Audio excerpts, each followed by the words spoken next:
Welcome to the Enlightenment Evolution Hour. I am your host, Rob Gauthier the ET Whisperer. The Enlightenment Evolution Hour is a part of the Enlightenment Evolution Network.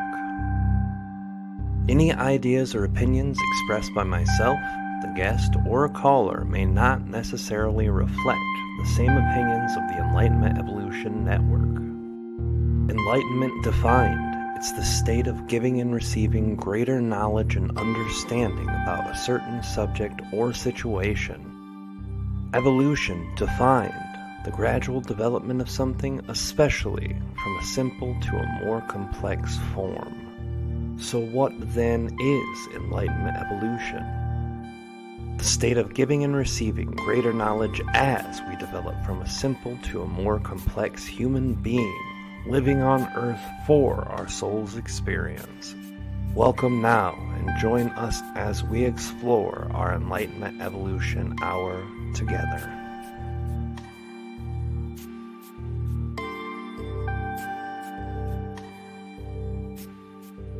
Hey everybody, welcome to the Enlightenment Evolution Hour and the Matrix Minds Media.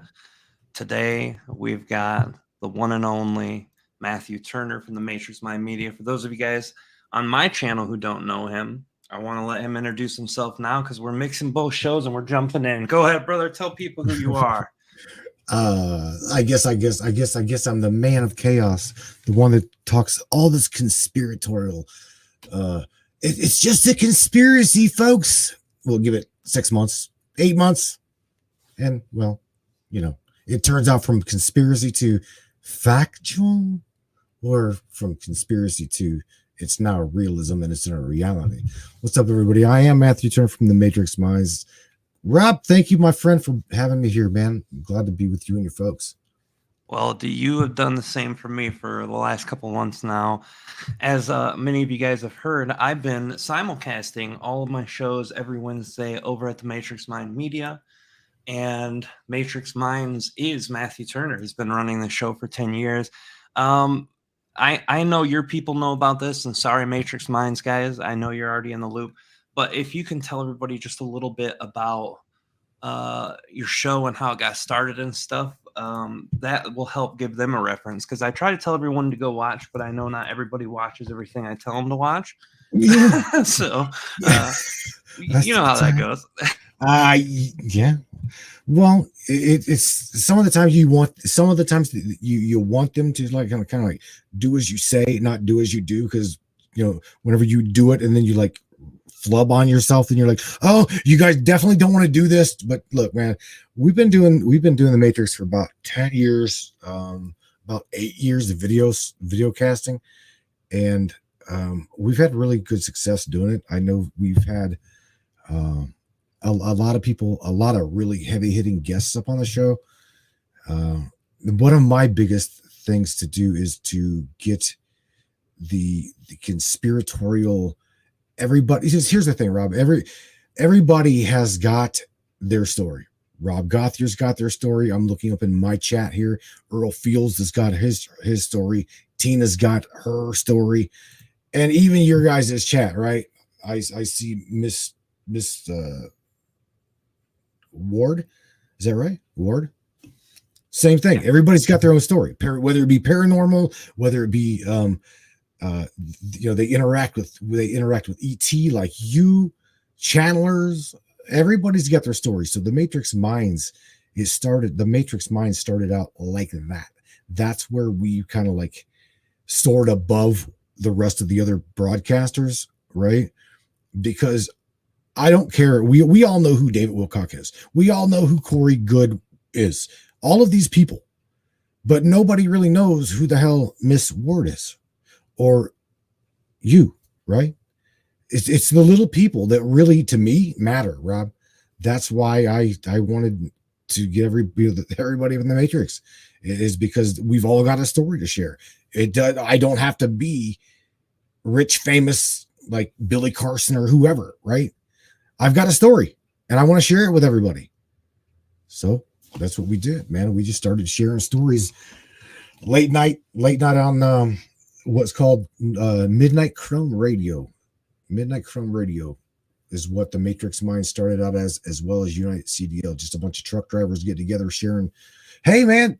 Hey, Earl, did you check out that fireball I seen in the sky the other night? Yeah. What? You seen a fireball? What? Yeah, man. You know what I'm saying? It started out like that. And it kind of grew. And I'm like, it went from once a week to twice a week. And I'm like, man, again, everybody's got their stories. Everybody got their story to tell, bro. Everybody. That's what makes it happen. To me, that's always been a beautiful thing, and this is something that I've really enjoyed about my show. I've been able to get a lot of people to come talk. Before I went on my hiatus, before Lily was born, I kind of just did a few shows. I did one every week, and I did one with channeling, and then I did two where I just talked and opened up the lines, and then one where I would bring in a guest. But I've been only doing guests because I think out of conversations comes understanding. It's something that I thought of like last week. I said, wisdom isn't the knowing. Wisdom is the ability to ask the questions and be skeptical about something so that you can learn how to form something, how to form an opinion and stuff. And this is why I love being able to communicate with people. And this is what you do on your show that's better than anyone I've seen on their shows do. Audience participation and them being an actual part of the thing. And as much as I've had the Daryl Ankas and the Wendy Kennedys and the Lee Harrises, which are all really well known in our field, gotten tons of people that not everyone's heard of before, because every story does come to a conclusion of understanding, even if nothing more, for the person themselves. And from that understanding and talking about it, how you get to that understanding, to me, that's what opens up all the books, You said a mouthful right there. Again, it's not about me. It's not about you. Okay. It's about everybody. And that, to me, Rob, that is what the big shows, the bigger shows have been forgetting. It's about the little people. It's about the little, it's about those little guys. Okay. They have a tendency to like forget about you, me, and everybody else. And I don't know. I want to say it's about big money, but I don't know. I truly don't know. Your broadcast, the Matrix, we're 100%, and I hands down, I am so thankful for the audience that's in the Matrix, because we are and have been from day one a lot like you, 100% listener funded. So congratulations, everybody there. In the Enlightenment Evolution Hour. Thank you for supporting Rob, because again, these things don't happen without your guys' participation, without your donations and your help. It just doesn't. It doesn't work without you. It's got to have them, Rob. It's got to have participation. Yeah, well, the participation in any sense is amazing. And before we jump to on my chat, I saw Finn Castle Underground 2. That's William, who does the Patreon with us every month. He is in Virginia with frozen pipes, and I wanted to send him lots of love. He has to redo his whole water system in the house. It's a big job, so we're all with you, brother. Yeah, sorry to hear about that, Will. Yeah, man, that does suck, dude. I've talked to William quite some time. He's really, really good with video, dude. That's amazing what he's done with just amateur video. Really good. Oh yeah, he's a man of many talents, and he's actually the first show that I had when I came back. I brought him on as a guest because he has been helping us out on the ET Whisperer for a while in the Patreon and stuff, and he's been really a huge part of helping us out with a lot of things too. And he's also pretty amazing guy. And I want to be thankful too, because today I probably shouldn't have even been here. I dragged myself out of the hotel, and I'm sitting in the sewer wrenched house apartment that we're getting ready to finally leave. But a lot of you guys on YouTube don't know. If you don't follow my other social medias, you're probably not quite aware of what's going on. But we had a flood followed by several day hospitalization, and followed by coming back and the apartment complex we live in not taking care of anything. So we've had to kind of wrestle with them and wrestle with life. But we're going to be out of the hotel tomorrow, moving into our new apartment, which is only right across the parking lot, but a new unit in the apartment complex. But it comes with a lot of good things, like we get to be right next to the river finally, which is nice. Instead of seeing parking lots and playgrounds where kids are screaming all summer, we'll be able to look at the river and kids screaming. We're gonna be out of here soon, I think. I really feel like that's gonna flow. But I want to talk to you also a little bit, brother, about what do you feel, because you channel too, and this is something that my people don't know, but you have a connection to your guides and Pleiadians, and the energy that you connect with has a lot of insight with it too. And what do you feel is coming next year? What do you think 2023 is going to be? Because this is the last show of mine for the year, even though I imagine you'll be doing one tomorrow or Friday, right? Nope. I'm gonna start working on some more screens. There's a lot of things going on behind the scenes when it comes to like setting up screens, taking care of video, taking care of audio. I'm gonna literally move the internet hate machine from one side of the studio here to the other. So yeah, I've got some things going on. So I'll probably start probably the first week of next year. So this will be again with you, bro. This is it, the last show of the year on the Matrix. Oh, so this is for both of us. Yeah, baby. Nice. See the guy. Yeah. We're closing it up in style, man. That's right. Well, you've been a friend for a long time, but you and I have been talking a lot lately, and you thought that doing the show was important enough to add to your group, and you've got a lot of great, like I said, your people and your page are some of the most active participating groups that I've seen, which made me fall in love with them immediately, even though some of the people there didn't necessarily resonate with some of my guests or even me. They've been welcoming and they've been loving, and 99% of them have resonated at some level with most of everything, but everyone's always been kind and they've been active and participating. And I think that that's the thing that we've missed out on so much in the last couple of years, is everybody's fighting over everything that's not really important, and the things that are important we're missing by a mile. And community is the big thing that I really love, and I really want to be more of a part of my life. But what are your Pleiadians saying? What are they talking about? Have you talked to them or asked about, or have they given any insight about what's coming for the next year?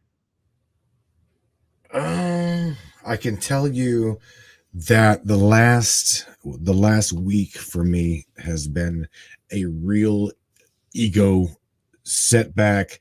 Check yourself, check everything, every aspect of your life, because as you guys, everybody in the channeling community, I'm just saying the Enlightenment evolution hours, everybody there, as well as the Brainiacs over the Matrix chat, everybody just relax. Okay. The energy is indeed separatorial type energy. It is a very defiant kind of energy.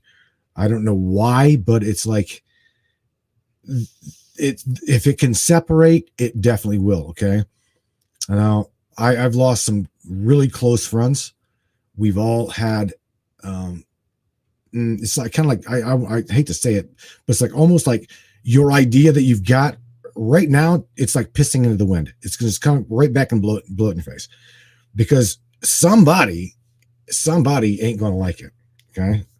It's almost, Rob, as if there is a shift in not only the channeling community, the light workers community, the truthers community. Okay. And each time, here's the thing, we are all part of the same unit. And that's what I had to, like, the ego bruising. Dude, trust me, I took an ego bruising this past week. Okay. Because yeah. I'm like, I didn't really did not want to deal with politics at all. In fact, I'm pissed at people who do, but I had the ego set back with, you know what? They play their role. They play their part. And without them doing what they're doing and sharing what they share, how would the other part of their people be woken up to what's truly going on? You know what I'm saying? So it's not like, again, it's just like Earl Field says it in the Matrix chat. It's a reality check. It's like a set it back. So I think that's what we're going through as a collective unit here. Is we all need to just sit back. Don't worry about what other people are doing. Just do your thing, okay? And try so very hard not to step on toes. Just try to get along, because everybody's going to look around and see the chaos. Trust me, the chaos is definitely out there, and it wants our attention right now more so than ever, because I personally see, Rob, that we are one hell of a force to reckon with. Okay, I always call I call my tribe, we're a virus. Okay, we don't belong here. We came here for one reason as an incarnation, and that is to break this matrix, break this foundation of a fabricated false reality, their false narrative.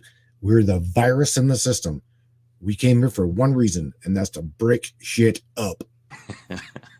That's the perfect goal in the end, honestly. And I think you're right, brother. I think doing the things we need to ourselves is the important part, and it's something that Treb and Aridif have been saying for the last couple of years, especially, is that you're seeing a bunch of crazy shit around you, and you're seeing things fall apart, but that's all to rebuild systems that are good, systems that are unity binding instead of division based, and things that will personally help you. Like, if you take anything for an example, if your car's broken and you're sitting at home and you're just thinking about how bad it is not to have your car running, that's not going to do much. But if you sit there and you put energy into learning about cars, or trying to find someone that can work on car, or doing something for yourself that will help you be able to get your goal met. And on a bigger level, if your neighbor's cars and you don't know how to help, you can help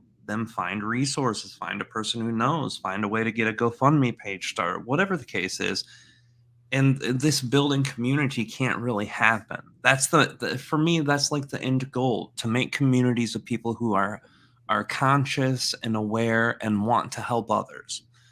But you can't do that unless you have your own stuff together. And I've realized, as far as I think I've come in my spiritual journey, I still have a lot of work to do on myself. The way I handle things mentally and emotionally sometimes, it's not healthy all the time. And if it's not healthy, then I'm not helping myself. And if I'm not helping myself, I can't help my family. If I can't help my family, I can't help the people who I'm broadcasting to. And if I can't help them, then what am I putting my time and energy into? So it all really starts with taking care of yourself, and working on the things you can, work on, control, and put energy into. You can try to be the best person in the world, but if you're not happy, then in all means, it's an act. You know what I mean?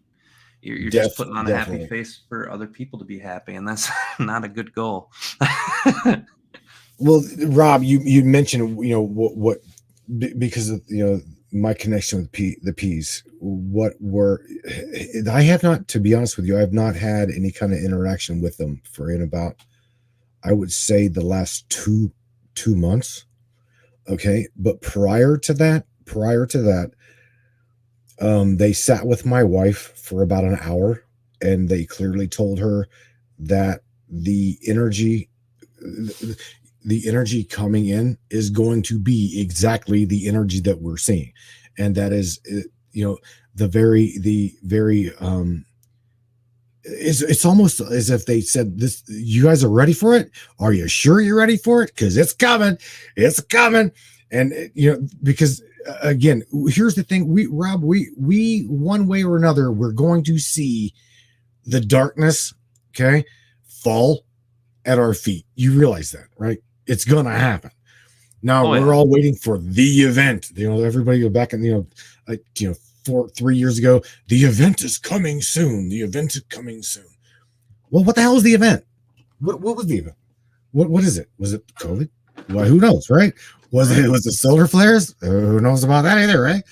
I personally believe, Rob, it is exactly what we're seeing now. Okay, there is nothing going to stop this consciousness evolvement. Nothing. Dude, at this point, looking at your chat, I'm watching your chat scroll, right? And there's no way, because one person has got the ability to wake up an entire neighborhood of people. Okay. Oh, absolutely. You know that. So look at all the people in your chat, okay, who's got the love in their heart, the collective unit, the let's embrace one another. Let's go out and no offense, but let's just sit around the tree and play kumbaya. I'm just saying, well, there is no way that the darkness at this point is going to win anything. There's no way, bro. No way. The truther community is too big. I see this AR perspective. Everybody is on the Enlightenment side. They know the system. They know what's going on, and there is no way in hell that it's going to be contained at this point. No way at all, dude. It's like a freight train bound out of control, and it's coming straight at the cabal. You know what I'm saying? They ain't gonna stop it. Maybe that is the event. Maybe that's what Wendy's been talking about. Maybe that's what the police they told my wife. Maybe that's what they were talking about, through me. Who knows? But for sure, we are dead. She just said it. We are awake, Mama Minga. We are definitely a waked community. Waked, awakened, whatever you want to call it, Rob. It doesn't matter. They can't run. They cannot hide anymore. The communities are waking up to the fact. Sorry, we ain't going back to bed. It's not an option when you've broken through that part of yourself that understands that the reality in front of you is not what you thought it was, and that you're a much more creative processor in that reality than anything else. You can't go back, and I've only seen it in our community where people fall back on old things, but it's usually when they're going through really hard times, so they fall back to what's original programming of religious ideologies or whatever might be. The thing I think for me that's helped me understand that what you said is absolutely true is I've seen people on both sides of the COVID fight. I've seen people on both sides of whatever fight that you want to put out there, red versus blue, politician this versus politician that. No matter what argument you put in the mix, I've seen people on both sides starting to understand when they're getting manipulated. They start understanding things that before they never would have. I look at members of my own family who were very just like, yeah, we're just going to go with the flow of society and do all the things that we need to, start being critical and questioning things. And these are people, in my family who are like, the Smith family. They've got the picket fence. They've got the well-paying jobs, and they stop and said, "Hold on now, what's this?" So even if that's not being completely, like in our community, you've got people who they say, we're completely woke, and to me, it's not a competition. It's a level of personal achievement. If you understand something today that you didn't understand yesterday, if you can see that someone's trying to push you in a direction that's not good for you and recognize that, you've just achieved something that before you never could. And that's something that is evolution. That's the whole reason we're all here, to evolve, to find the best version of ourselves that we can.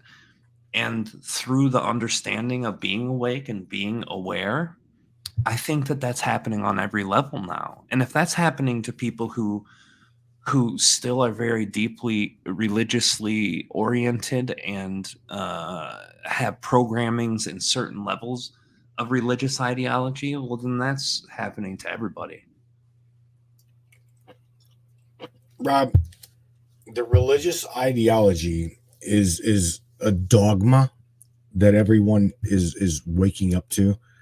We all realize that the religious factor has separated us specifically, this generation, even prior. If we sit back and we look at the communities around the globe, Okay, this is a dogma, and the Pleiades talk about this a lot. It is a dogma, okay, that we have carried on as a species over and over and over again. And that is literally one of the facets that's keeping us from growing collectively as a unit, because we've got that separation agenda. We already know who is in control of the formality of a religion. We already know that. The church. All roads lead to Rome. Right? Come on, man. We all know this. Oh, absolutely. That's another thing to fight about. You know, hey, your God is a stupid God, or your gods are stupid God. My God's the only righteous and true one. It's just another division point for sure. But I also look at religion. I look at it in a couple ways. I try, you know how I am. I always try to divide a subject and see if I can find both sides. There is some value to people who hold religious beliefs if it's not a dogma, if it's not a deeply ingrained religious belief. I know a lot of Christians whose only mission in life is to be Christ-like, and that's beautiful. I think that that's great. It helps them be better people. But the people who look through the Bible for every answer, they're going to end up looking and saying, holy shit, you know, you're not supposed to be homosexual. We don't like homosexuals because God told us not. Now that's not helping them at all. That's just reverting them back to that same dogma. So yeah, I agree. Religious dogma is definitely division based, but it's also all aspects of religion come from a truth. And it's usually a very small sliver or grain, from my perspective, of some form of truth, but it comes from something truthful. And I think a lot of the accountings of the people in those religions, you did the show on the Kemet people and the original, Kemet people, and what Egyptians believed 1,000 years ago is nothing like what they did 10,000 years ago. It's nothing like what they had when, 23,000, 25,000, however long ago that the civilization was created.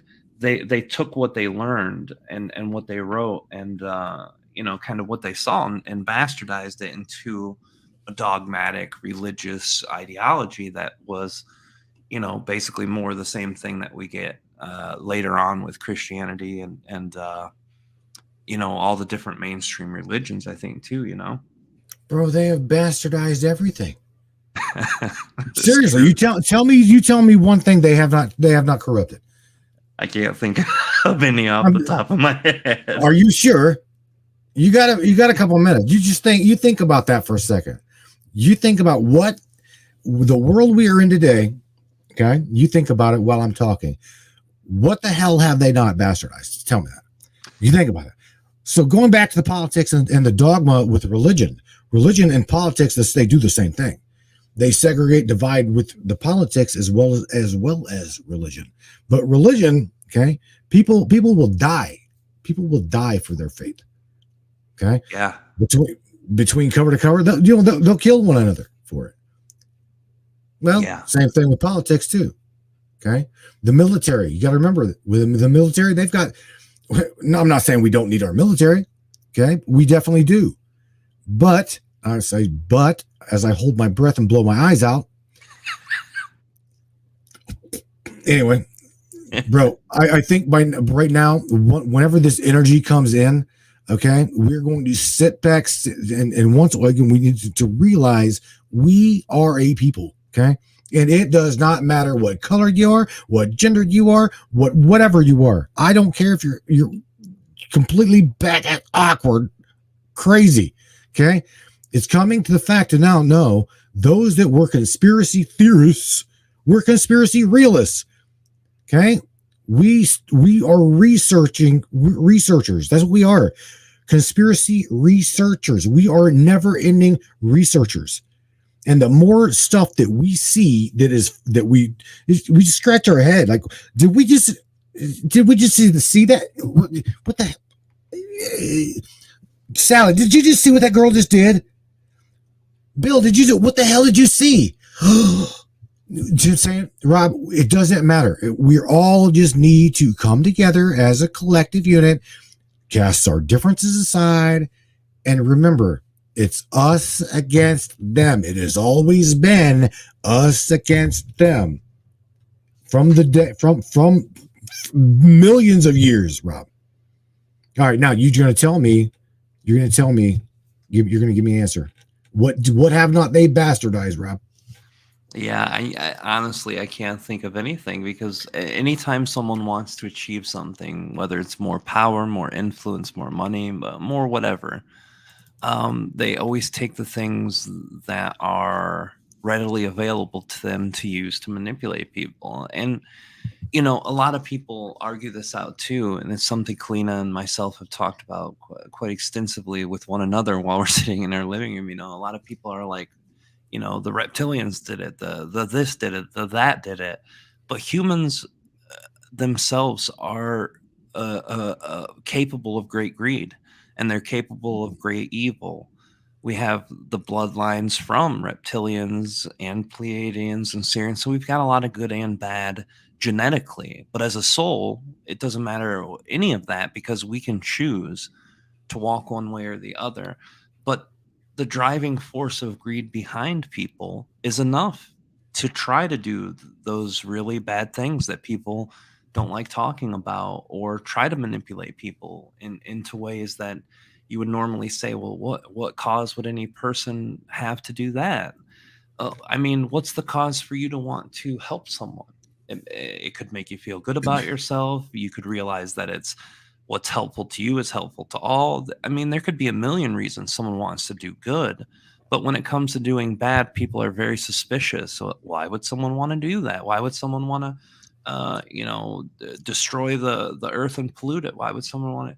But there's just as many reasons for bad as there is good, and that's, it's kind of the beauty of living on Earth. As much as I hate to say it, I really think that the good and the bad, and you getting to come and decide what you want to do as a soul entering a body, being an ever-present consciousness, I think that's a beautiful thing. I think that is something that helps our soul grow and evolve. But I also can see very easily what leads people down the evil paths. And maybe it's because of my own past. In one lifetime, I've been able to see a lot of really gnarly evils on a small level, in a personal level, in the drug community, in the gang community. Early in my life, I saw a lot of it. And then I went through my spiritual journey and saw a lot of really good. So I had that unique perspective to be able to kind of see it in one area, for everybody. So I know that people don't need a reason to do bad things. And it just comes to a shock, especially in a lot of people in our community who are more centered towards the loving consciousness and the love and light community, who wants everything to be positive. But to be good and to be positive, you have to have something to contrast against. You have to have something to make a decision for. Otherwise, it's just all good and there's no growth there. Somebody on my page earlier today said something about there again, we've got to understand and got to really realize that darkness wouldn't know that it was dark until it was shined upon by light. Right? That's and it. Light really wouldn't know that it was light until it was cast upon a darkness. It wouldn't know that it was illuminated until it was proven that, hey, you've got a purpose. And darkness, there again, whatever source really is, Rob, whatever the soul's source truly is, could you, the mind cannot even fathom the burden, the joy. There is so many experiences knowing what the mind can't even fathom what I'm about. I can't even say it. I can't even speak it, to be honest with you. There's no words. Could you imagine being source? No. Neither could I. Neither could I. And Not even a little.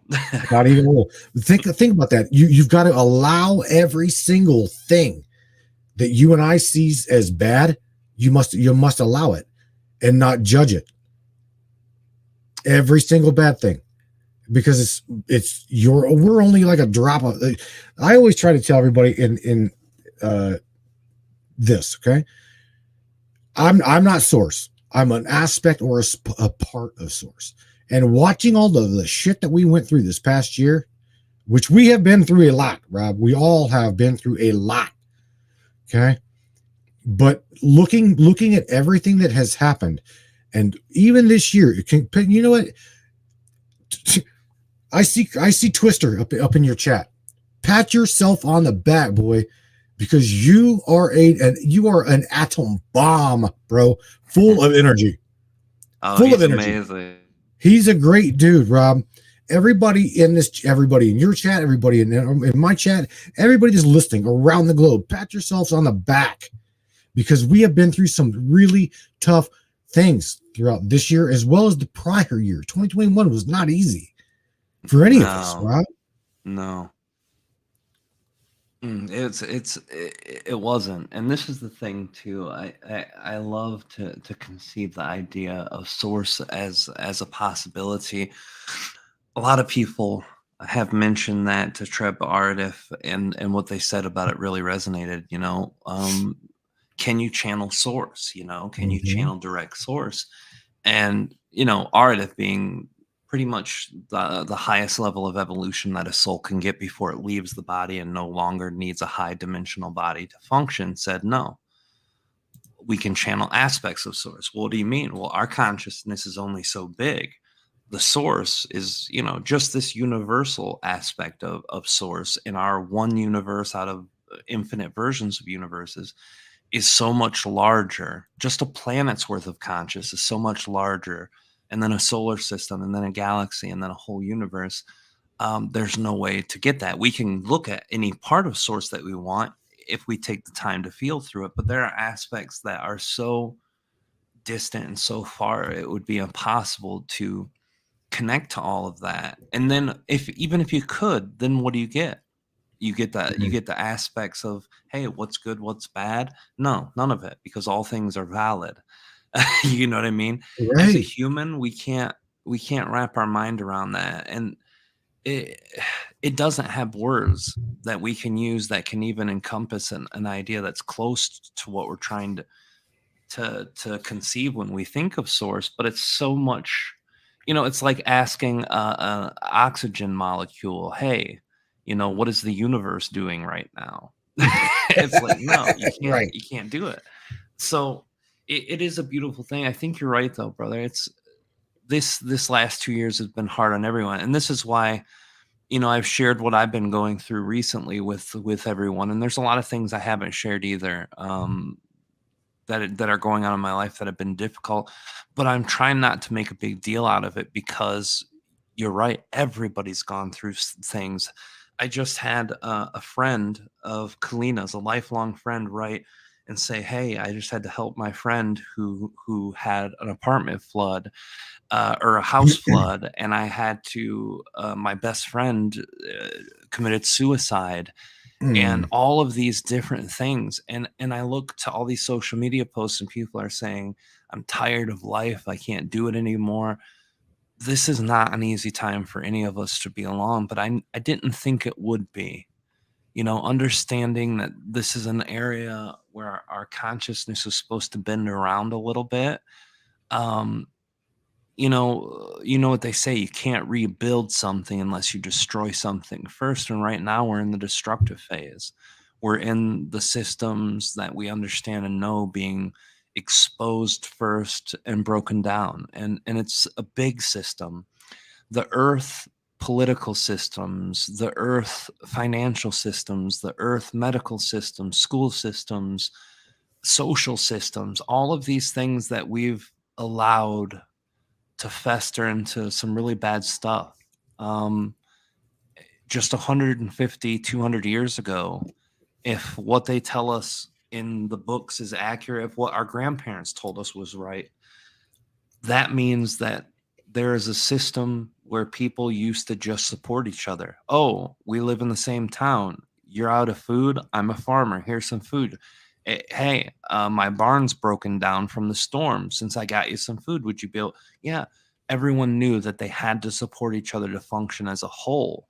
And we've forgotten that. And we've forgotten that because we've been so empowered to be everything now. You know, before you were a farmer and that's it. You were a parent and a farmer and that's it. Now you can be, a farmer in your backyard. You can learn how to build things. We just have so much more consciousness now to do so many more things. We've all taken on all the roles instead of letting each other work with each other and help each other as a system. And I think it breaks down to the thing, what would Source do? Source can do it all, but Source also allows, and we haven't allowed ourselves to be ourselves. And social media, all these things have created an opportunity for a lot of people to make these false personalities and share that with the universe and become empowered by doing that. And it really crumbles away at the ability to have a solid community and stuff. So, I think the hard times happening have to happen in order for us to realize how bad certain things have gotten and kind of rebuild it from there. It definitely if we're going to rebuild, if we're going to rebuild the community, it definitely takes destroying it to rebuild it. And I do definitely believe that we are in a process of doing that, a lot like you just mentioned. So knowing the fact that we have had to watch it be destroyed in order to be rebuilt, you know what? There's a lady, I love her to pieces up in our chat by the name of Alexa Jamison, HA, and she really, really concentrates on bringing the collective unit, all of it. She does not it does not matter what spectrum you're in. She's just like, there are those outside of our the reality we can see at the moment. All right, I'm talking all of our people. I'm talking about everybody up in the Enlightenment Evolutionary chat, as well as the Matrix chat. You got to remember, we are not alone. We all realize that we're not alone. Rob, you realize that? You realize that we're not. Treb, Aridif, we know we are not alone. Okay, we all love Lee Carroll. We know of Cryon. We all know of Bashar. We all love Daryl. We know, okay, from the people that we have been in contact with throughout our experience now, that we're not alone, and it's going to be okay. So if anything, again, pat yourselves on the back. We're all here. And guess what? Again, it has had to have been destroyed in order to be rebuilt. And that's what I do believe we're doing right now. We're watching it be rebuilt in front of our faces. And there are some like I hate to say this, but the boomer community, just they don't get it. Okay, a lot of them don't get it. They're trying, but also, Rob, you'll have those that completely shut you down. The moment you even try to talk to somebody from that generation, these are the people that don't even have a cell phone. Okay, these are the people that don't. If they do got a cell phone, it's a cricket. Okay, you see what I'm saying? It's like trying to bring them up to speed as to where we are at as a unit, as a collective unit. I'm talking every damn aspect of the rebuild, from Anonymous to the light warriors to the star seeds to the truther community, everything. We've had to watch this entire system bastardized, rebuilt, tore down, and then now we're in the process of rebuilding it. I believe you're right, bro. You hit something right there, man. Well, definitely. I think the reason that a lot of the people in that generation, the boomers, there ain't much of the silent generation left. Most of them are gone already, but I think the older boomers who are more resistant, there's a big reason to that, and I think it's a reason why the people who are from Gen X are also having a tougher time than Gen Z millennials and the alpha generation coming up, because they're these systems that are starting to be broke down are part of their personality. They become part of their identity. And I know for me, watching some of the things that I've seen kind of break away and break down have been really sad to see. Like, you know, like 3 years ago, you'd go down the road during Christmas time and all the Christmas lights would be up.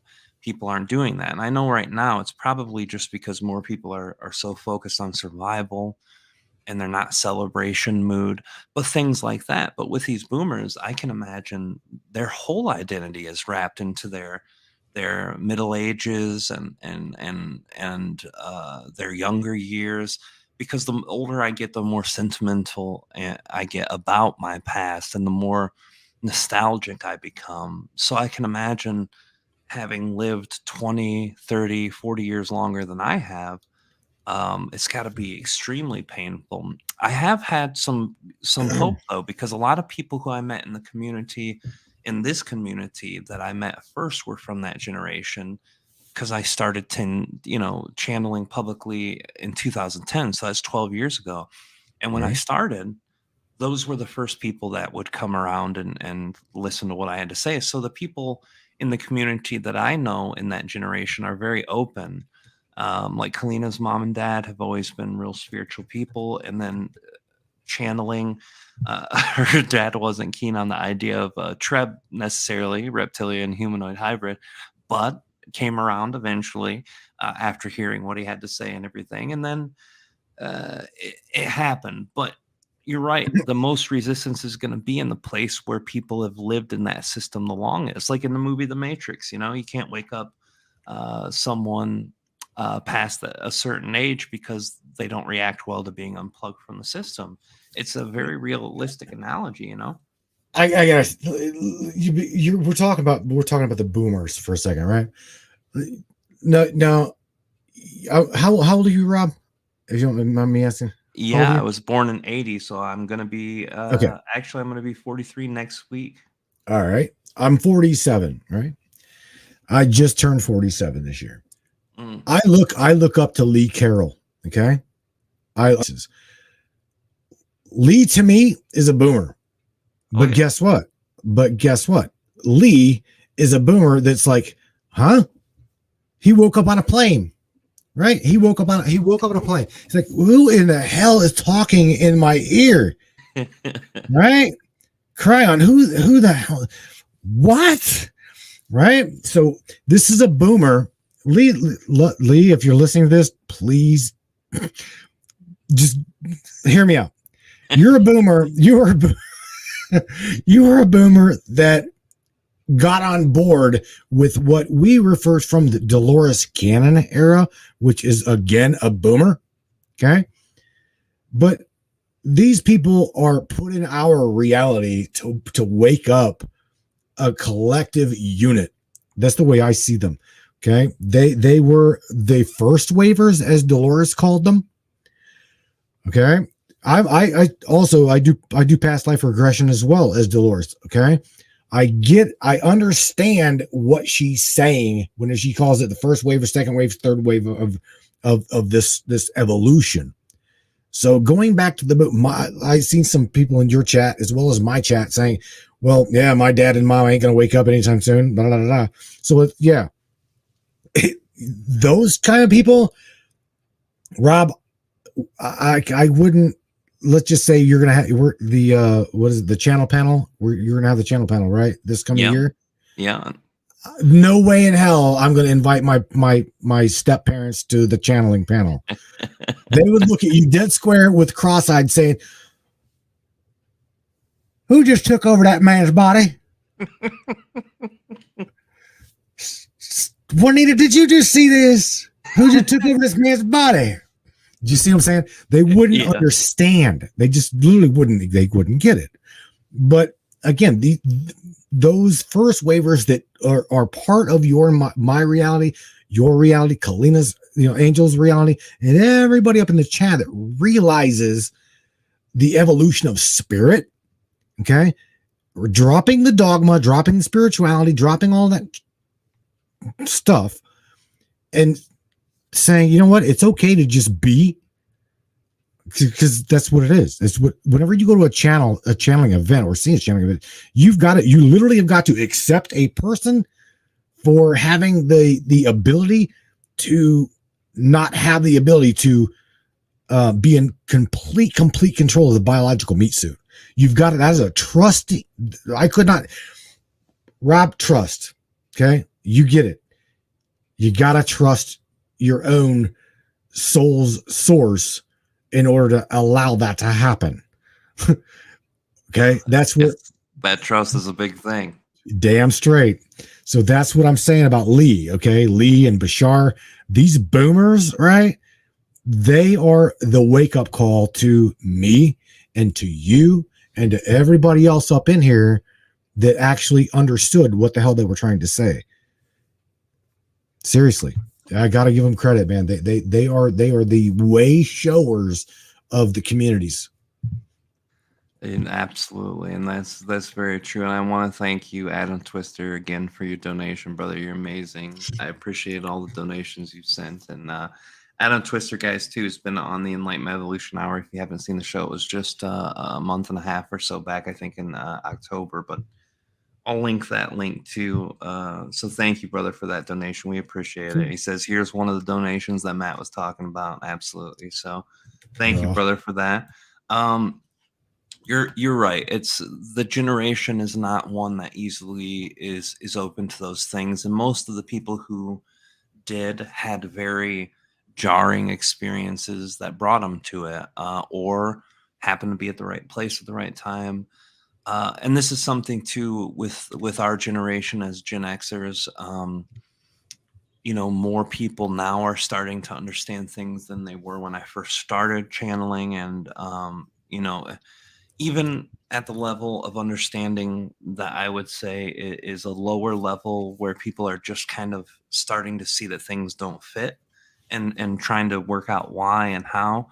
I think everybody's moving in the right direction in the capacity they can. It's just, I find myself guilty of this too. The more time that goes by, I look at certain things in society today that are pretty normal, and I'm like, man, that really is weird.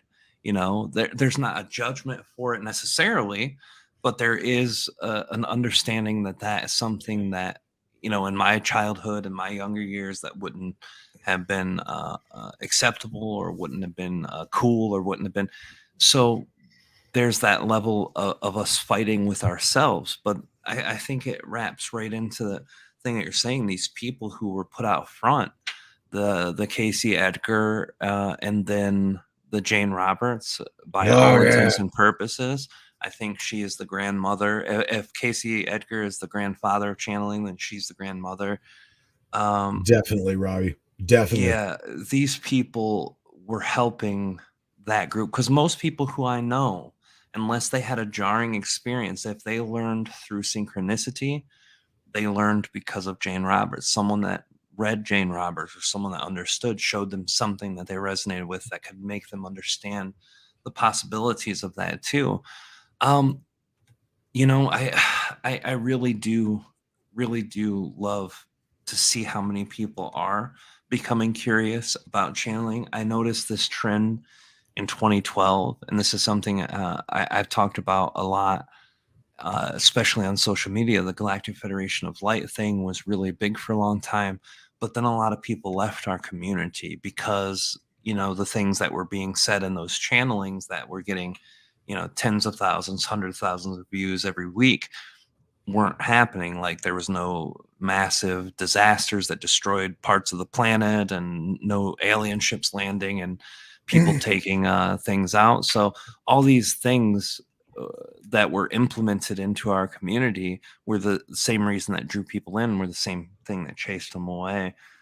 The number one thing that's kept people in the community are people who understand at some level self-responsibility. And this is something that the boomers excel at: self-responsibility, self-understanding. So there are things that they can teach us, even if they don't have that knowledge.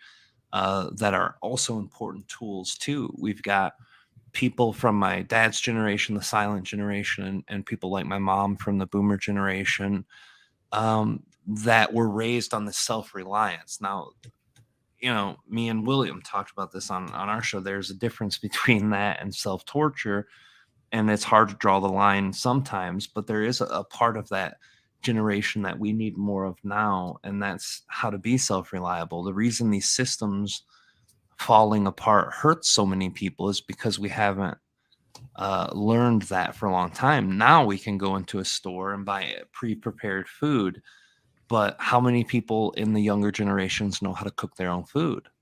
Not a ton of Right. them. You know what I mean? How many people know how to fix their own car? Not a ton of them.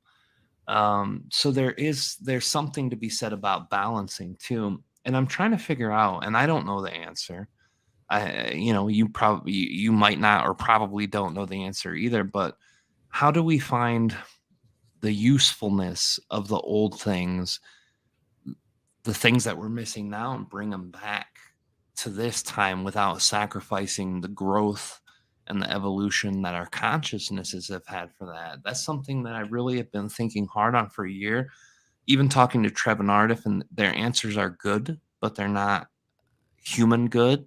They're high dimensional good, which means, if you're a high dimensional being that can just shift your reality really quickly, then that's wonderful. But if you're a human who lives in craziness and imbalances all around you, isn't always necessarily good. But I really wonder how we do this. How can we bring back the good things without losing the new things? Well, bro, you're talking to somebody that is a drummer from the 80s. Okay. I wear Def Leppard, sorry about this, Def Leppard jeans, which are torn up blue jeans. And yes, I still wear spandex under my blue jeans. Hell yeah. I'm just saying, okay. If what you're saying, I understand what you're saying. But here's the thing. These things, in order to primarily gain the evolution that we're gearing towards, those things that we cherish now, we got to realize that they're going to be upgraded. Okay.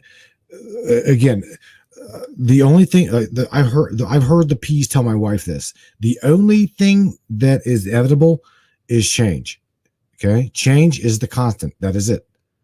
Change is the only constant. So you better deal with change. You better learn how to deal with change, because consciousness is going to evolve. Evolving is changing. Okay. Changing is evolving. It's literally, it's a paradox. It is exactly what it is. So how we're trying to hold on to those things that resonate with us now, just remember, okay, you, your own self, don't have to let go of those things that you truly identify with and love. Right. So it's like, I guess if you really want to spend the money for a Walkman, go purchase a Walkman. They're still around. Even though your kid probably won't know what the hell a Walkman is, you'll say, "Hey, check this out, Bobby." What's that? It's a Walkman. Well, what do you do with it? You see what I'm saying? That's what I'm saying. It's like the things that we loved growing up are even though they're no longer around, they're still around. Okay. They're being phased out as we evolve as a consciousness. And you know that. You very much don't know that. I've heard of I've heard Treb talk about change. So what's there to embrace other than the constant shift of evolvement? And that's change. We've got to follow that path. We are Treb. We are Aridif. We are that evolved consciousness. We are the Andromedas. We are those entities. We just can't perceive it yet. We're that. We are them. They are us. They've told us many times, dude. Think about that. Yeah, absolutely, brother. And that's the thing too, is it's the change being the only thing that actually is consistent besides consciousness and besides time as we understand it, even that gets warped and changed all the time. Change being really one of the only unchangeable things. It's something that is a harder reality for a lot of humans to dig into. I think most people come into that problem because they enjoy something or enjoy a vibration. But what I've been trying to do, especially through times like this that have been kind of really difficult, is take the vibrational remembering of a time period, an experience, or something, and instead of just focusing on that as a fond memory to try to get me through the hard things, actually bring a part of that energy to where I'm at now.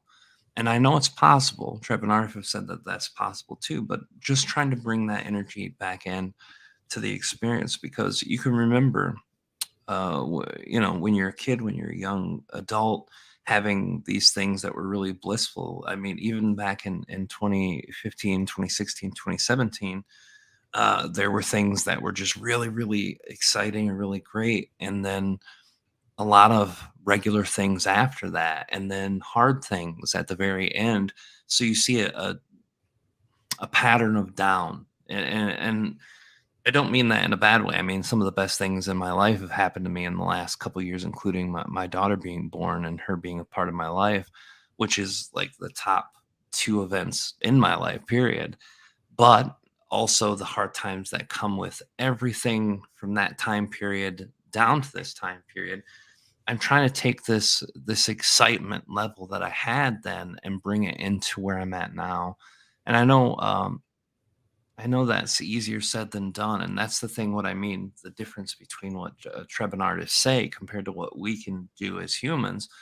This is another thing too, and I'm sorry to jump to so many subjects, but I'm thinking as fluidly as I can about these things. The experience of listening to these higher dimensional beings is hard for a lot of people because although logically it makes sense, the implementing and the practice of these things are difficult. And that's what I've been working on personally too, is trying to bring something that they shared. You have a fond memory, don't bring the memory, bring the energy of that moment and spread it through time. So I'm trying to do that too. There is something to be said of the recognition that happens in someone when something difficult or strenuous kind of happens. And I look at the flood, and the first thing that I was like, oh man, that sucks. But hey, this is going to open something great. And I know that Right? because I've lived long enough with metaphysics and with just all the things I know, but it didn't feel great. And I'm trying to keep that in the front of my mind too, because everything from that time till now hasn't felt great either. But I'm remembering, now we're getting ready to go to an apartment with a better view and hopefully less loud neighbors. And after that, we'll be moving somewhere completely out of town where it's real quiet and real peaceful. So I'm trying to keep all these things too at the front of my mind. Um, I want to also ask you some things about what in your personal experience that you have gone through, because I know this isn't just the show for the Enlightenment Evolution Hour, but I want people to get to know some things about you too, like the personal story that you had that kind of led you to this. I know all of the minds know, and the Matrix Mind Corner group know, but can you share a little bit too about what kind of led you into your spiritual journey and the experience that you had with that? Because I think it's a very important part too of people on my side understanding, getting to know you a little better too. Well, let me first, I guess, start out with saying, kids, guys, gals, goons, all of the involved listening. Okay. Don't take drugs. don't do drugs. Let's start with that. This is not an educational medical kind of thing, and we do not promote drugs. However, let me share with you, about 10 years ago, 12, I'm going on 12 years ago, I did not like myself. I don't know how in the name of God I even had friends, bro. I didn't like myself. I was really hard on my wife. I was hard on my kid. I was hard on my life. I went through a process. I lost lost everything. I lost everything in the matter of 4 years. I lost my mom, my dad, my grandmother, and my best friend at 44 years of age had a massive heart attack while me and him was having an argument. He was on the porch. I'm like, Jim, you do what you're gonna do. I'm gonna go grab the paperwork.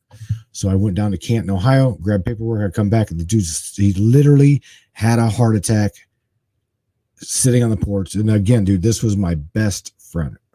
So again, all in 4 years, my grandmother, my mother, my father, my best friend. My stepfather at that point was battling cancer. My wife decided to move out to spend some time with him, live with him, take care of him.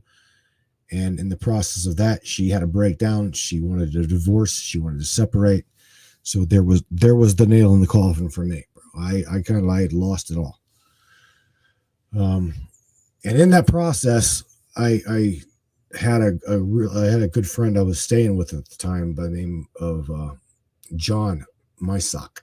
And mind you, the man is not even here now. Bless his soul. He overdosed on heroin. Okay. I should have, if I was trying to check out, I guess I should have done that or shot up with a Windex, one of the two. But I told John I said, hey buddy, you're going to go to Akron, right? I said, do me a favor. I said, grab me something like that's going to excite me. I said, man, just take me completely out of this world. He's like, what? I'm like, yeah, man, because I'm not a druggie, dude. I don't smoke. I very rarely smoke weed or anything. And I do drink from time to time at band practice and shit. So I party from time to time, but I don't indulge in marijuana or anything, right? So anyway, John comes back. I gave him $60. John comes back with this little teeny bag of milky white powder substance, clear, crystally milky, blah, blah, blah, blah. Wow. He's like, this will do it. That's what dude said. I'm like, what is it? He's like, tryptamine. I'm going, what? He's like, I don't know. I don't do that shit. That's what he said. It's like literally word for word. I don't do that shit. I don't know. Like, all right, whatever. So I go home. I grab my bowl, which is very clean. I don't really smoke. I stick this stuff in there. Now, mind you, at this time, my son is right now, my son is going on 18 years old. Okay. So knowing that my wife wanted a divorce after all me losing all of that shit, I'm like, I have nothing to lose. So I stick this stuff in the bowl, get it going, get it rocking. Next thing you know, take a nice big hit of it, second hit of it. And everybody else, I'm just telling you, brace yourselves, because Terrence McKenna was right. That third hit, that'll do it. It will completely give you what's called a breakthrough. And that is when your consciousness mind literally leaves your body. Now, we all know what astral projection is. We all literally do astral projection. We all project at night. But when you forcefully open up your pineal to the degree of dimethyltryptamine, is known as DMT, the spirit molecule. If anybody's interested in what I'm telling you, please, again, I'm telling you, I'm not an advocate for this. I just seen Sandor Phoenix drop in your chat, DMT. Exactly. That's correct. Rob, again, prior to my journey, I did not like myself. Okay. Did not like myself at all. I didn't really too much care for anybody that crossed my path. I was a complete dick. Okay. But during that episode of shooting, now mind you, okay, I knew that I was going to die. I knew it. Trust me, I was going to embrace it. Okay. So if I was going to OD on something, I'm gone, buddy. That's it. Problem is whenever I finally took that third hit, like Terrence McKenna says, literally, that's all it takes. You are non-functional. Okay, you cannot function. You cannot move. So anybody that tells you, well, yeah, I done dimethyltryptamine, it's like it's fun and shit, it's great stuff. No, it's not fun. No, it's not fun because you obviously didn't do it correctly. Okay. It is a non-motor skills kind of thing. You hit this 3 times and your ass is like gone for 20 minutes. That's it. And where you go, it's known as Mother Ayahuasca. It is known as Mother Journey. It's known as the sacred mother. And indeed, that is what happened. Okay. Where what happened to me is it's as if someone took a ball bat and literally smacked me in the forehead, because on the 3rd hit, I'm watching the moon like kind of fade out of sight as I'm crying because I know I'm going to die. And I shoot through I feel a crack, bro. I feel a crack in my forehead as if someone hit me in the forehead with a ball bat. I shoot through the moon, shoot through the clouds, shoot through space, through whatever. I'm seeing shit fly by me, and I'm not knowing where I'm at, what I'm doing. I'm feeling myself just like a dream. And I end up just nowhere. All of a sudden I slow down and I'm in nothing. I'm in nothing, but yet I'm still something. If that makes it's really, really hard to describe being something and nothing, but yet, you know how whenever you and Aridif interact, you'll go into a dreamlike trance, and you're in another world, right? You're interacting, but yet you're in completely another world. I was in nowhere and somewhere all at the same time, completely black, but yet it was so black, so dark, it was light. Okay. And had the most beautiful melodic, angelic melodic symphony. I couldn't understand what I was hearing, where I was hearing it from. And again, if I could describe that music had light, that's the only thing I could possibly say is what I was seeing as what was fading through the darkness was melodic. Okay. If that, again, it doesn't make sense, but just hear me out.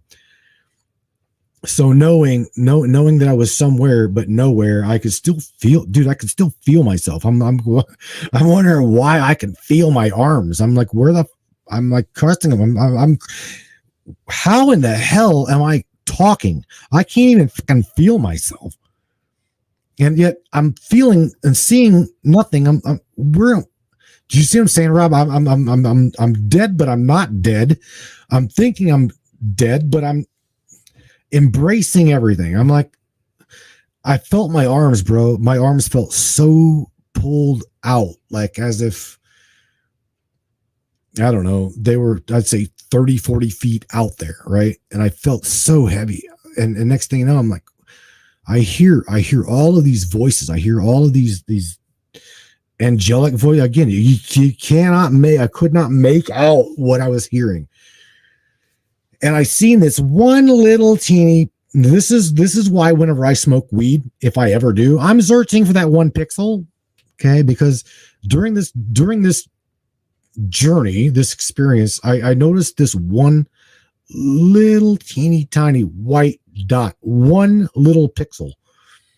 And I'm looking at trying to find my body, trying to find what I am, where I am, who I am, and also trying to concentrate on this one little teeny tiny pixel as to where I'm at or what's going on. So I look at this pixel, and next thing you know, it's just as if that ball bat hit me in the face again. I shoot into this pixel and end up with nothing but white light around me. And it's all, if I can describe imagine this, looking up have you ever been to Wyoming? I have not. All right, you've been in a plane, right? Oh, yeah. You've flown. All right, so whenever you flew over to LA, right, or Vegas, you look up in the sky, it was like just endless blue. Imagine there being a pixel, 1 pixel that's filling that entire sky, and each pixel is a lifetime of you. Wow. Okay. Literally, this is what I was braced with there, wherever the hell there was. And that is, again, I was thrown in the middle of a ball, I thought, or wherever, because it's like I could see in 360. I could see it. There was no perception of the back of my head. I could see through the back of my head. Okay, I could. It's crazy how I'm describing this, but I'm telling you the truth. And I'm like looking, and I'm looking around me, and I'm seeing nothing but countless, endless, countless versions of my own soul self. And I knew that. I literally, the moment, as fast as I questioned what the hell I was looking at, the answer was there. That's what I was looking at. I'm like, wow, what? And I'm looking, then at that point, I concentrate on another pixel, which takes me into that pixel, which shows me a multitude of completely an infinite multitude of more pixels. We are, put it this way. If we were talking about source, correct? Earlier. If at all I had a perspective of soul source, I would say that would be it. Okay. But only this is the thing, and this is to everybody. This is only my version of what was described to me as source. You are a multitude, an endless, finite, infinite, possible everything.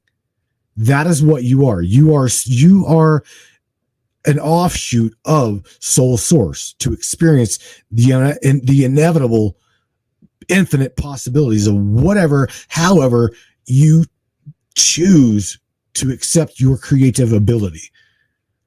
So going into that pixel, Rob, I figured out why I needed to not kill myself. I've realized why I needed to not remove myself from Ural's reality, Earl's reality, Rob's reality, Dwayne's reality, everybody that we're interacting with now. Okay. Kalina, Mama Minga, all of these people. Right. All I'm telling you is you are so loved. You are absolutely given every single creative ability you ever possibly wanted to have. Okay. You may not understand the purpose of evil. You may not understand the purpose of darkness, but I'm telling you right now, we all have got a purpose. That is what I learned there. So looking into that pixel, Rob, I realized that I had a purpose, and it was to interact with everybody, share that experience, bring it back, and say, look, you are divine. You are masculine. You are feminine. You literally are everything, okay, that you wanted and want to be. And whatever is not is already full of things that could not be. Don't worry about what isn't, because what isn't is already full. You need to focus on what is your creatability. Because the things that you didn't want to create, it's all that box is already full of the things that you didn't wish to achieve. So coming back to reality here, let's wrap this up real quick, Rob. Whenever I finally came to, again, I woke up crying, and that experience hit me so hard. The ground was breathed. Put it this way, everybody. Your planet is alive. Okay. Your planet is part of you. Your planet is very much a part of you to the point it breathes. When you hurt, it hurts. When it hurts, you'll feel it. The tree was breathing. The air, I could feel every aspect of my life, Rob, had changed. I definitely died that day. I promise you, because I'm not the same person I was. Holy shit. That's what you described in that experience. And I've heard you talk about this experience, but not necessarily in that exact way. What you described, as you're saying it, I'm visualizing the concept that Aridif and Treb have been explaining since I've known them, fractalization. It is the consciousness fractalization. When you see a pixel and you see that infinite existences of your own consciousness and soul, and the probabilities, the possibilities, the twin soul mechanism that's created from that. That's the fractalization. Those are all parts of you on a smaller level, and you're the bigger part. And then you look up to the earth, and that's the bigger part of you, that you're one tiny pixel from them, and the earth looks up into the solar system, and that's one small pixel of the solar system to the galaxy of the universe, and on and on and on and on. Holy shit, that's amazing. Here, Rob, here, the best way for me to tell you and the listening audience, whether it be on the Matrix, whether it be on the Evolution Hour, it doesn't matter. Everybody, because again, you, me, we are all global. If you are participating in the chat, I'm telling you, okay, you are meant to hear what I'm telling you right now. That we're meant to hear this. You, me, Rob, we all, every single one of us. There is no possible way. Okay, listen to me. There is no possible way during your journey now to have a darkness beat out your light. Okay, we are only we all know what a needle, the tip of a needle looks like, right? So backing up what Aridif says, every bit of your totality is as big as the tip of a needle, the head of a needle. That is how powerful you are. Every single infinite possibility that you probably could have fathomed in your mind is all concentrated on the end of that little needle, that ballpoint pen. Every single aspect of it. Now imagine sticking that little teeny pen, the tip of that pen, to the sky. That's how big you are, and that is how big your source energy is. Whenever you hear Abraham Hicks saying source energy, do it. You are source energy. Wake up. You are every single bit of that aspect. That is exactly what you are. You cannot dilute it. Listen to what I'm telling you. You cannot dilute it. No matter how hard they try to convince you that you are anything less than source, just show them. Let me tell you what. You have no idea. No idea. Man, that is incredible. This is why I always love chatting with you, brother. It's always amazing. The interactions that we've always had have been extremely purposeful to me and you, but to be able to do it with everyone here too.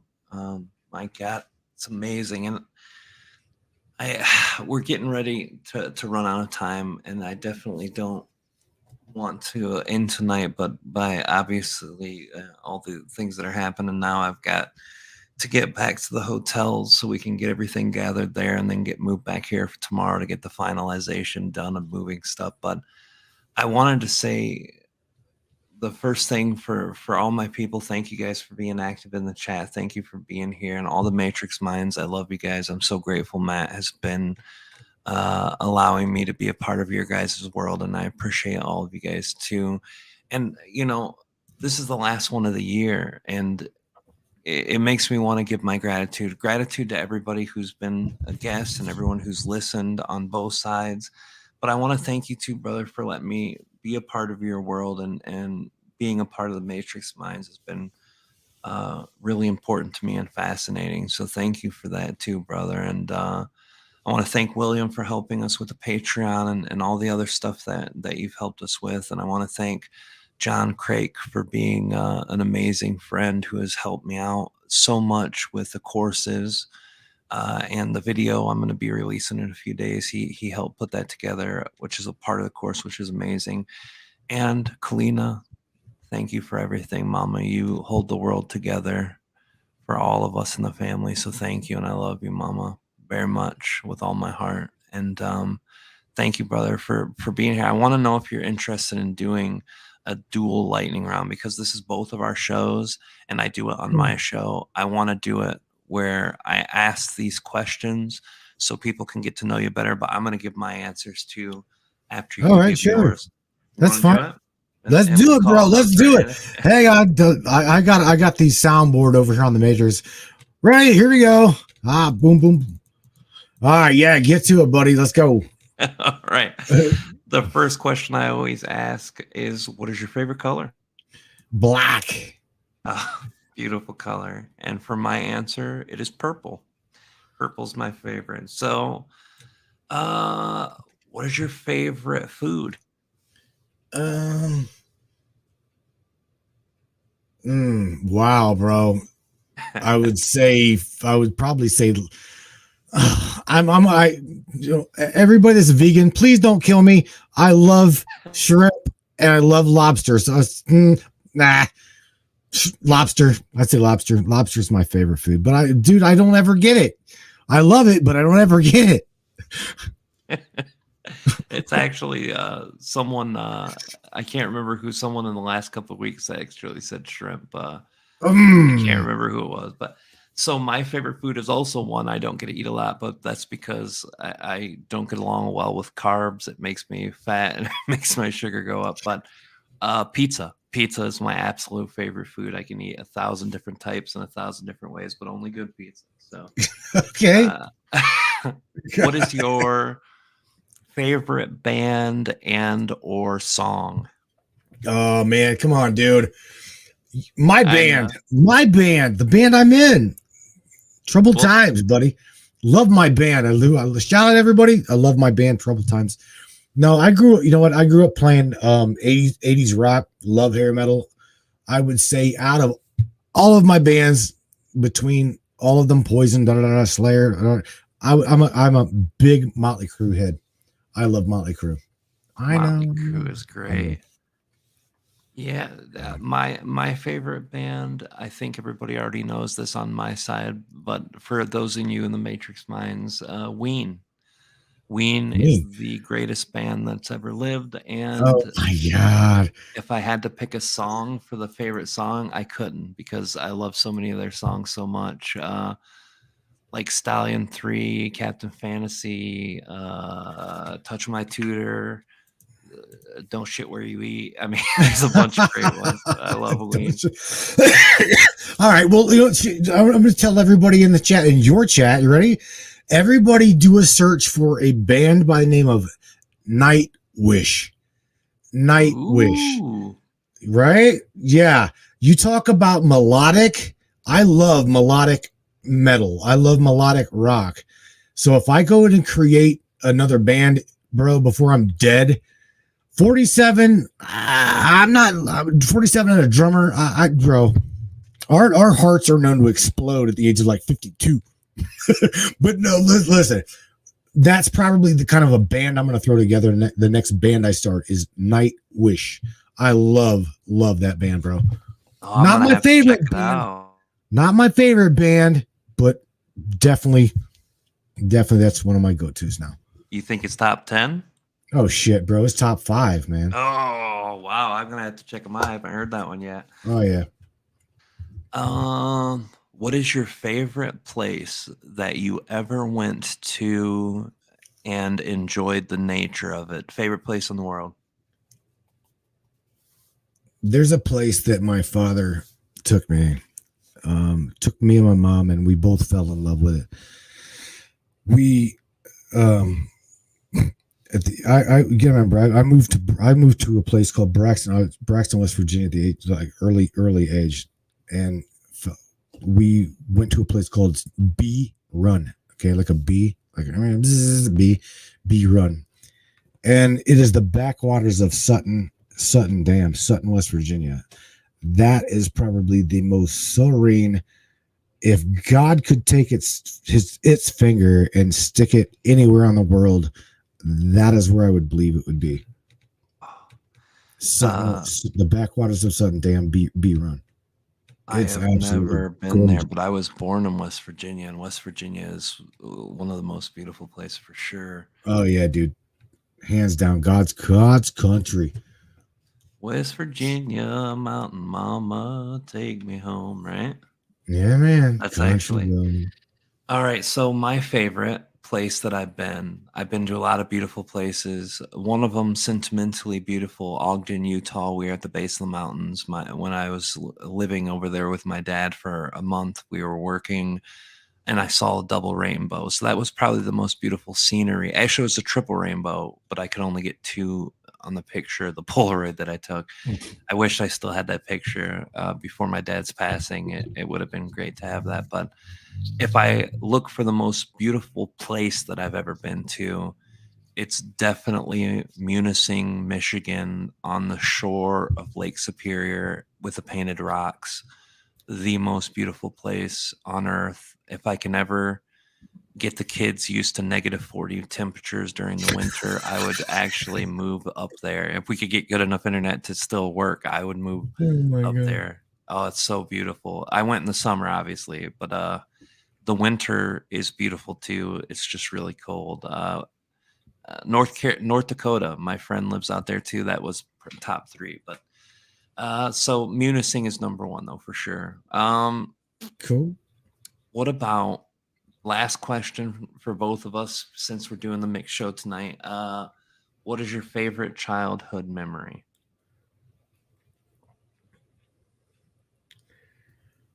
Wow. I would probably say waking up. I say waking up as a child, young, probably a 6, maybe 5 or 6, to a stuffed animal that I had. I called Pooh, P-O-O, Pooh. And I carried that little bear around for, my God, dude. I probably carried that bear around since I probably to the age of about 10, 12. Waking up to a Christmas morning, snow, and seeing that little bear, dude. I don't know why, but that bear, dude, my grandmother had to put 2 eyes on, 2 new eyes on it. I ripped its arm off. Poor little Pooh went through some abuse, but that was it. That's amazing. That's amazing. I had an animal like that too. It was called Polly, and it was a parrot, and I had a zipper on it. So as I grew out of my younger years and went into teenager, I would carry it around because I still looked young enough and carry my weed. Oh my God. I took my childhood thing and turned it into. If I'm looking for my favorite memory, I think I have 2. One of them was a specific thing, and one of them's a more generic. But I would say my best memory is probably my first memory. So I was only 3. I was still living in Germany with my dad, who was stationed in the military. And when I was young, they had these pop-up festivals in Germany. Back then it was West Germany. And there was a little fair, with a little seats. And he took me out for a day, and we rode the bumper cars. He forgot to buckle me in. So the first car we hit, boom, my head hit the thing, and I was crying. But it was followed up by a little spaceship rocket. On that ride, I got a ride around there, so it was a little rough. But that was my first memory ever. So it was a little rough, but the end of it made it worth the whole day. It was beautiful, and after my dad died, especially cherishing those moments where I got to spend time. Which leads me to my second thing. It's more generic, but I think the freedom to do things is something that I don't have a lot of now time, and kids these days don't have. And when Wendy Kennedy said it on the show I did with her, it really resonated. Just the ability to go out and do things in the 80s. I could hop on my bicycle and ride for 3-4 miles through town, through the country. Nobody stopped me. Nobody harassed me. I just got to go through nature. And the feeling of that was really good. So I resonate with that too. So yeah, it was amazing. So thank you for sharing those things with us, brother. It makes everybody get to know us both a little better. Matrix Minds got to know my personal stuff, and the Enlightenment Evolution Hour got to do yours. So thank you, brother, for doing this with me and joining forces.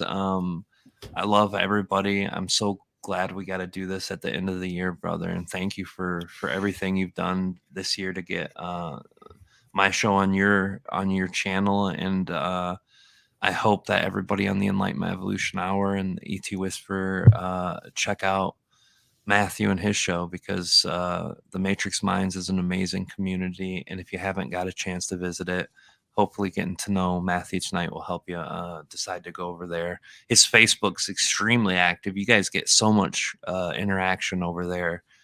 And you merge pages too, which is great. So where can they find you? Bro, we lost so much content. I can't even tell you.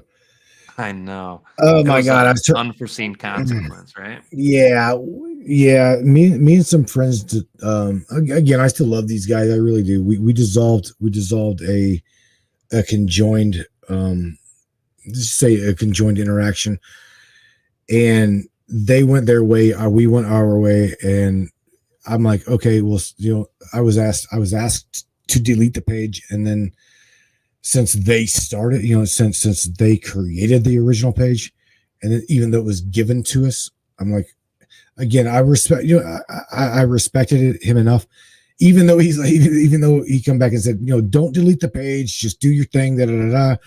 I'm like, no, you done mentioned me deleting the page. I'm gonna hold to it. I'm gonna respect that wish, and it's gone, bro.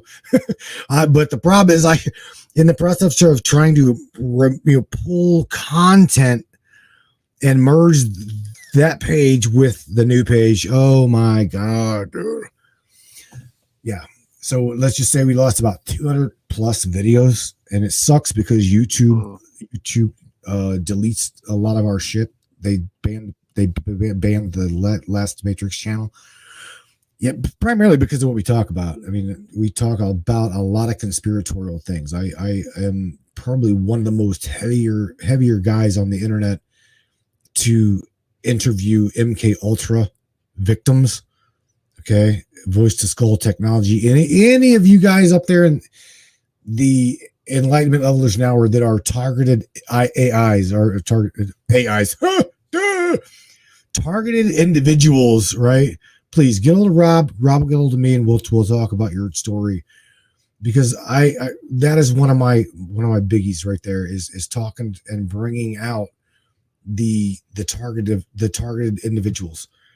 And I'm telling you right now, Rob, it's more so now getting more mainstream than anything. There's a lot of people right now being targeted by direct energy weapons, electromagnetic frequency, voice to skull technology, the voice of God, you name it, bro. The darkness is coming at our people hands over, hands down. They're trying so hard to break our community, and it sucks, dude. It sucks. Well, last week or the week before, you had someone call into your show who actually had a county police vehicle just parked out in front of their house for like weeks. Oh yeah, bro. Yeah, that'd be yeah. That's a norm. That's definitely a normal thing on the Matrix. I mean, crazy. Man. I'm just saying. I mean, the picture during the show too. Oh yeah, like, holy moly. Oh yeah, yeah, yeah. Yeah. Well, I if you appreciate go to you doing what you bring your own roll of toilet paper, because shit gets really deep over there. Just saying. That's great. I love you, brother, and I love everything you do over there and getting the information out to people. Thank you, brother, for doing this with me, and thank you all at the Matrix Minds, all the Enlightenment Evolution Hour people. I love you guys. I'm gonna be back starting next year. I don't know if I'm gonna do my birthday or not. It really depends on how far we are with a moving process. If not, I might do a pre-recorded something or another to drop in so that you guys have something for Wednesday. But if not, I'll be back on the 11th with a very special guest who I'll announce on the YouTube and Facebook. And then you said you're going to be starting up next year. When and where can people find you do that too? When and where? You had to have me pull up my calendar, didn't you? You did, didn't you? Yeah, you did. See, that shit just threw me under the bus. He's like, tell me Well, Monday the 2nd, which is New Year's Day, we're going to skip that. On Wednesday, on the 4th, if you guys go to Facebook and type in the @ symbol, the address changed. So just type in there Matrix Minds Broadcast, and you guys can get to the Matrix Minds Live, the Brainiac chat. On the 4th, we'll be interviewing again an MK Ultra victim. His name is Rocco Fowler. Rocco was what's known as one of the original Montauk boys, from what I understand. Well, not one of the original Montauk boys, but he definitely is a Montauk boy. He's been through some shit. That'll be on my birthday. Survivor. On the 4th, baby. Yeah, January 4th. Yeah. That's my birthday. I'll be 30. 30. Yeah, 40. You wish. What the hell? Yeah, Kalina, are you listening? Did you hear that shit? What is up with this? He's going backwards. How? I don't mind feeling 33 again. I'll be going 26 this year. And we look great for our ages that way. Shit, you wish, man. What, man? I want whatever you're eating, bro. Or smoking. One of them. Something, right? No, look, everybody. We are a whole. Again, going back to what I said earlier, we are all a part of totality. Totality meaning everything. Create with all of your goodness, all of your wholeness as a collective unit. We don't all have to agree. Okay. If I've learned anything this past week, I'm telling you right now, we do not all have to agree. We can agree to disagree, separate our differences, go your own way, do whatever we got to do. But still, you know what? I've got a compassion. I still love these people. I do. I love them. And I will not ever put it this way. Even if me and Rob fall out of whatever. Okay. I love Rob. I love Rob. I love Angel and the kids. We aren't ever not going to love one another, because if I love them now, then I'm going to love them even whenever I separate when we go our own ways. I felt, you know what I'm saying? There'll always be a love for somebody that you loved in the beginning as in now.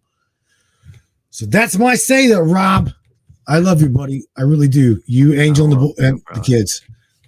I love you too, and I want to see you and your family have an amazing new year next year. I'm going to be around. You're going to be around, and we'll do more of these things too together, brother, because it feels good to be able to share that energy again. And I appreciate you, brother, and everything you do. Thank you for letting me be a part of your world, and thank you for being a part of mine too, brother.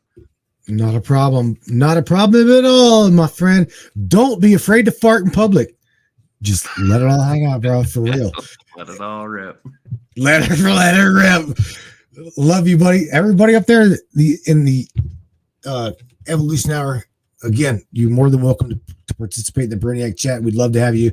As well as Brainiacs, you guys know Rob has got a 10 o'clock hour from now on until he decides to leave, which I don't think he's going to leave anytime soon. No, I love you guys. I love the minds.